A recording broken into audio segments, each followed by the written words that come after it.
Old Iron. One day, James had to wait at Edward's station till Edward and his train came in. This made him cross. Late again, he shouted. Edward only laughed, and James fumed away. Edward is impossible, he grumbled to the others. He clanks about like a lot of old iron, and he is so slow he makes us wait. Thomas and Percy were indignant. Old iron, they snorted. Slow? Why, Edward could beat you in a race any day.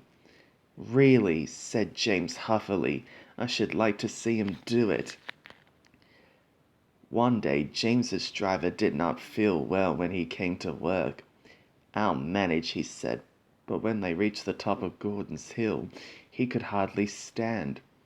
The fireman drove the train to the next station. He spoke to the signalman, put the trucks in a siding, and uncoupled James ready for shunting. Then he helped the driver over to the station and asked them to look after him and find a relief. Suddenly the signalman shouted, and the fireman turned round and saw James puffing away. He ran hard, but he couldn't catch James, and soon came back to the signal box. The signalman was busy. All traffic halted, he announced at last. Up and down, main lines are clear for 30 miles, and the inspector's coming. The fireman mopped his face. What happened? He asked. Two boys were on the footplate. They tumbled off when James started. I shouted at them, and they ran like rabbits. Just let me catch them, said the fireman grimly. I'll teach them to meddle with my engine. Both men jumped as the telephone rang. Yes, answered the signalman. He's here, right. I'll tell him. The inspector's coming at once, and Edward. He wants a shunter's pole and a coil of wire rope. What for? Wondered the fireman. Search me, but you better get them quickly.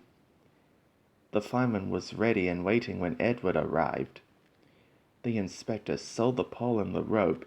Good man, he said. Jump in. We'll catch him, puffed Edward, crossing to the upline in pursuit.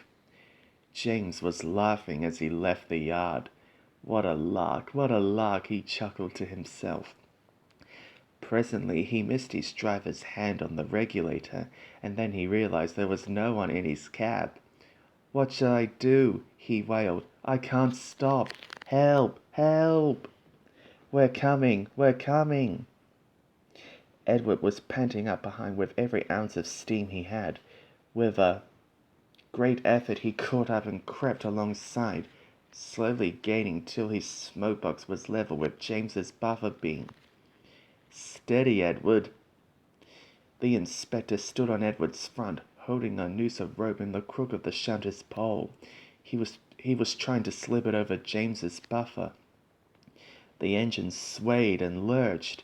He tried again and again.